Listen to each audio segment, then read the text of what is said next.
देखो, चीज़ों को ना मैं बिल्कुल सिंपल रखने की कोशिश करूँगा और इस तरीके से बताने की कोशिश करूँगा कि आपका टाइम वेस्ट ना हो, मेरा दिमाग वेस्ट ना हो, ठीक है। इन सिंपल, क्रिप्टो मार्केट में भी बहुत कुछ चल रहा है। पिछले अगर लास्ट वीक की बात करें, इस संडे की स्पेशली, तो यहाँ पे 3 मेजर एक्सचेंज का क्लाउड सर्विस वाला थोड़ी देर के लिए फ्लैट हो गया था। आपका गेट आईओ, उसी के साथ ही साथ आपका कूकॉइन, उसी के साथ ही साथ आपका ओके एक्स।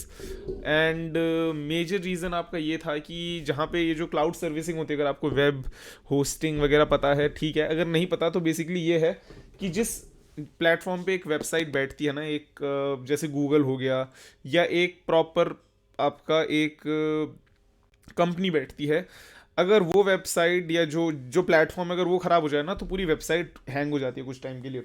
सो बेसिकली जब ये सब हो रहा था, ओके एक्स, गेट आयो और आपका कूकॉइन का जो आपका अली बाबा का वो था शायद क्लाउड सर्विस, वो जब हैंग हो गया था, उस वजह से ऑलमोस्ट लगभग लगभग ये बोल सकते हो 8 से 10 घंटे के लिए शायद बंद हुआ था। मीन वाइल उस टाइम पे काफ़ी ज़्यादा बुरी हालत हो गई थी अपने जितने भी लोग थे। और सभी का ये था कि यहाँ पे अगर ये 8 घंटे की जगह अगर 8 महीने के लिए बंद होती तो क्या होता। सो अभी ये क्वेश्चन चल रहा है काफ़ी ज़्यादा कि अभी आपको क्या करना चाहिए, कि अभी आपको एक्सचेंज में होल्ड करना चाहिए, सेंट्रलाइज एक्सचेंज में क्या आपको उस पर रखना चाहिए। ये सब काफ़ी बड़ा टॉपिक है अभी फ़िलहाल।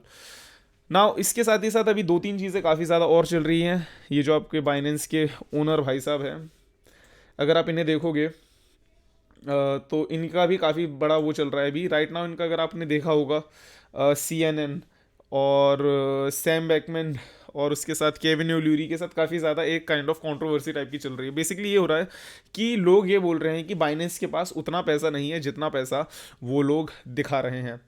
एंड एक्चुअली मार्केट में जस्ट एज क्या बोलते हैं, पब्लिसिटी गैदर करने के लिए इन सभी कंपनी को एक्वायर करने की बात हो रही है। बाइनेंस ने यहाँ पे 2 कंपनीज को एक्वायर करने की बात करी थी रिसेंटली। पहला तो आपको वॉयजर, साथ ही साथ FTX को भी वो दिखाया था। बट उसी के साथ ही साथ यहाँ पे जब FTX आपका जब गिरा, वहाँ पे FTX के एक बड़े उस पे आपका जो क्या बोलते हैं इन्वेस्टमेंट होती है बोल लो, या एक जो बड़े इन्वेस्टर्स थे, one of the biggest investment CZ Binance का भी था।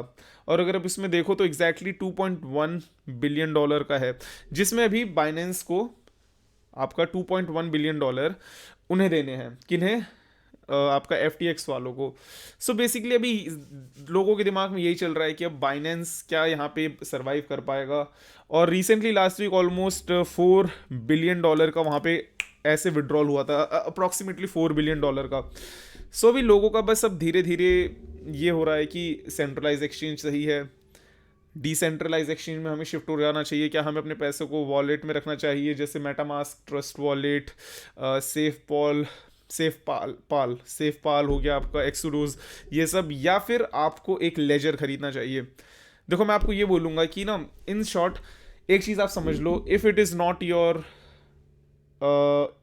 इन your wallet it is not your crypto. सीधी बात ये है, क्योंकि जो भी कंपनी का एक्सेस रहता है, कंपनी के पास जो रहता है, कंपनी अगर वो विड्रॉल बंद कर देती है, you can not do anything. And honestly एक चीज़, एक तरीके से ये स्केरी चीज़ है, बिकॉज मी बीइंग ट्रेडर, अगर मेरा फंड चला जाता है सेंट्रलाइज एक्सचेंज के पास, फॉर एग्जांपल मैं गेट आयो में पैसे रखता हूँ अपने, गेट आयो बंद हो जाता है या विड्रॉल बंद कर देता है, डिपॉजिट विड्रॉल यूज बंद कर देता है, so it will be a mess for me honestly. मेरे को लगेगा शिट, ये क्या हो गया।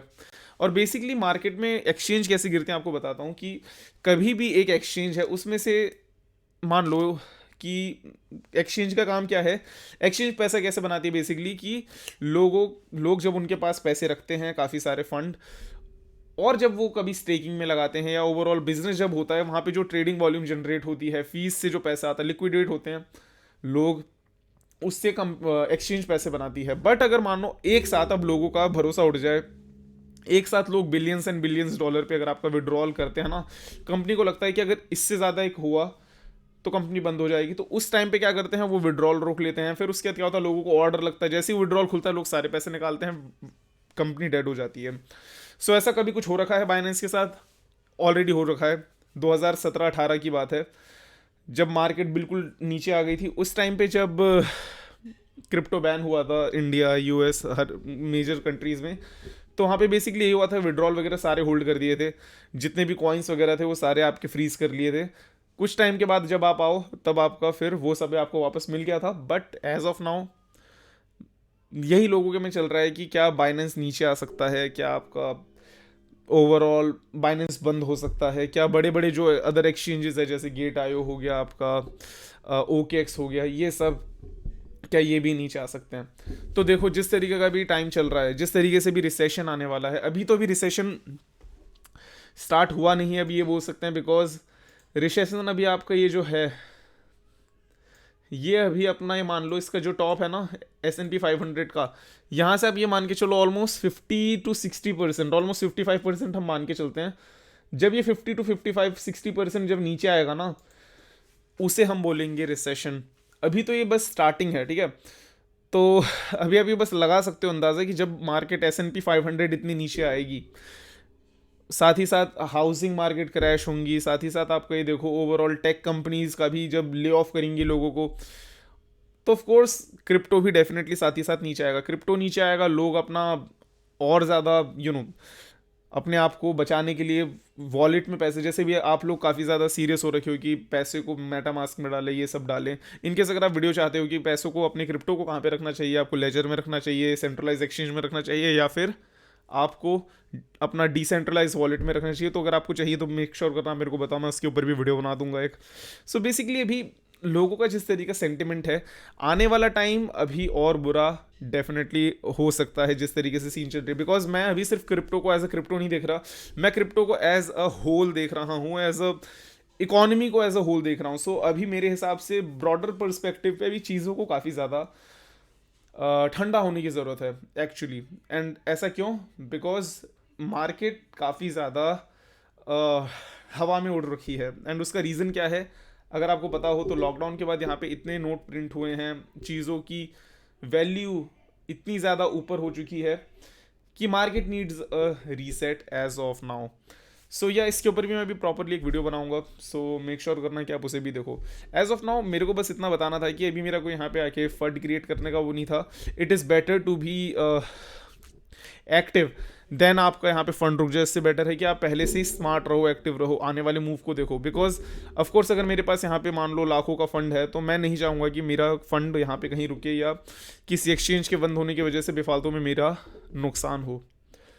सो डू यू थिंक कि बाइनेंस बंद होगा? मेरे को बताना कमेंट सेक्शन पे, और देखते हैं कि आने वाले टाइम पे क्या होता है। Take care of yourself, make profit, and see you.